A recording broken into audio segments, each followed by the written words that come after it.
Hi friends, പുതിയൊരു വീഡിയോയിലേക്ക് എല്ലാവർക്കും സ്വാഗതം. നമുക്കിന്ന് കോഴിയാട വറുത്തരച്ച് കറി വെക്കാം. ഇപ്പോഴീ നെയ്യൊക്കെ ഉള്ള സമയമല്ലേ, അപ്പം നല്ല ടേസ്റ്റാണ് വറുത്തരച്ച് കറി വെച്ചാൽ. അപ്പോഴിതുപോലെ ഒന്ന് വറുത്തരച്ച് വെച്ച് നോക്കിക്കേ. അതിനായിട്ട് ഞാൻ ഒരു മുറി തേങ്ങയാണ് എടുത്തേക്കുന്നത്. നമ്മൾ വറുത്തരയ്ക്കുമ്പോൾ പൊടികൾ ഇടുകയാണെങ്കിൽ തേങ്ങയെല്ലാം മൂത്തതിന് ശേഷം അവസാനം ഇട്ട് കൊടുത്താൽ മതി. ഇതുപോലെ മുളകും മല്ലി ഇടുകയാണെങ്കിൽ തേങ്ങയുടെ കൂടെ തന്നെ ഇട്ട് കൊടുക്കണം. അതിനായിട്ട് ഞാനൊരു 15 വറ്റൽമുളക് ഇട്ട് കൊടുത്തിട്ടുണ്ട്. അതിൻ്റെ കൂടെ തന്നെ ഒരു സ്പൂൺ കുരുമുളക് ഇട്ട് കൊടുക്കാം. 2 ടീസ്പൂൺ മല്ലി ഇട്ട് കൊടുക്കാം. അപ്പോൾ ഈ മുളകൊക്കെ നമുക്കൊന്ന് കട്ട് ചെയ്തിടാം. ഇനി ഇതിലേക്ക് 1/4 ടീസ്പൂൺ ഉലുവ ഇട്ട് കൊടുക്കാം. 2 വെളുത്തുള്ളി അരിഞ്ഞത് ഇട്ട് കൊടുക്കാം. അതിൻ്റെ കൂടെ തന്നെ ചെറിയ ഉള്ളി ചെറുതായി കട്ട് ചെയ്തത് കൂടെ ഇട്ട് കൊടുക്കാം. ഒരു 1/4 ടീസ്പൂൺ മഞ്ഞൾപ്പൊടി കൂടി ഇട്ട് കൊടുക്കാം. ഇനി കുറച്ച് കറിവേപ്പില കൂടി ഇട്ട് കൊടുക്കാം.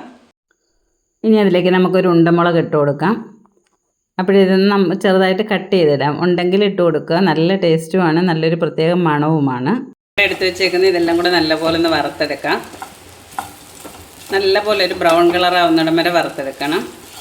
തേങ്ങയൊക്കെ നല്ലപോലെ ഒന്ന് ചൂടായി വന്നതിന് ശേഷം ഫ്ലെയിം നല്ലപോലെ കുറച്ച് വെച്ചിട്ട് വേണം ഇത് വറുത്തെടുക്കാനായിട്ട്. അപ്പോൾ നമ്മുടെ മീൻകറിയുടെ തേങ്ങയൊക്കെ ഇങ്ങനെ മൂത്ത് വരുന്നുണ്ട്. ഒന്നും കൂടെ നല്ലപോലെ ഒന്ന് മൂത്ത് വരട്ടെ. നല്ലൊരു ബ്രൗൺ കളറായി വരണം. അപ്പോഴത്തേനും നമുക്ക് ഇറക്കാം. തേങ്ങയൊക്കെ നല്ലപോലെ മൂത്ത് വന്നിട്ടുണ്ട്. ഇനി ഫ്ലെയിം ഓഫ് ചെയ്ത് തേങ്ങ തണുക്കാനായിട്ട് വെയിറ്റ് ചെയ്യാം. 10 മിനിറ്റ് കഴിഞ്ഞപ്പോഴേക്കും തേങ്ങയൊക്കെ തണുത്ത് വന്നിട്ടുണ്ട്.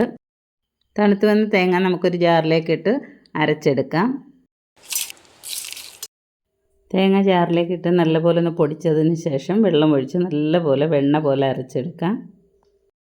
അപ്പോഴേ കണ്ടില്ലേ, നമ്മുടെ തേങ്ങയൊക്കെ നല്ലപോലെ അരച്ചെടുത്തിട്ടുണ്ട്. ഇനി നമുക്ക് മീൻകറി വെക്കാം. നമ്മുടെ മീൻകറി വെക്കാനുള്ള ചട്ടി അടുപ്പിലേക്ക് വെച്ചെടുത്തിട്ടുണ്ട്. അതിലേക്ക് അല്പം വെളിച്ചെണ്ണ ഒഴിച്ചു കൊടുക്കാം.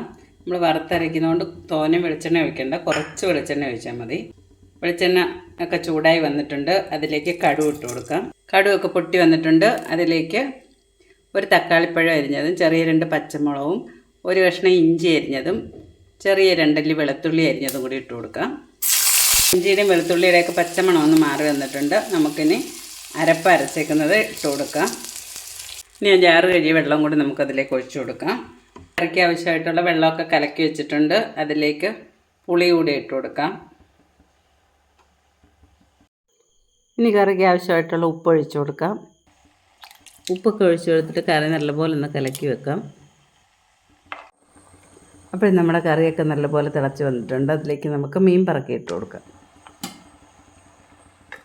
കറിയിലേക്ക് മീനൊക്കെ പറക്കിയിട്ട് കൊടുത്തിട്ടുണ്ട്. ഇനി നമുക്കിതൊന്ന് ഇളക്കി കൊടുത്തിട്ട് അടച്ചു വെച്ച് നല്ലപോലെ വേവിച്ചെടുക്കാം. അപ്പോൾ നമ്മുടെ മീൻ കറിയൊക്കെ തിളച്ച് വന്നിട്ട് 2 പ്രാവശ്യം ഞാൻ അടപ്പ് തുറന്ന് ഇളക്കി വെച്ചിട്ടുണ്ടായിരുന്നു. കറിയൊക്കെ തിളച്ച് വറ്റി വന്നിട്ടുണ്ട്. അതിലേക്ക് കുറച്ച് കറിവേപ്പില കൂടി ഇട്ട് കൊടുക്കാം. നമ്മുടെ വറുത്തരച്ച മീൻകറിയൊക്കെ നല്ല റെഡിയായിട്ടുണ്ട്. നല്ല ടേസ്റ്റാണ്. അപ്പോൾ എല്ലാവർക്കും ഇഷ്ടപ്പെട്ടെന്ന് കരുതുന്നു. പുതിയൊരു വീഡിയോയുമായി വീണ്ടും വരാം. ബൈ.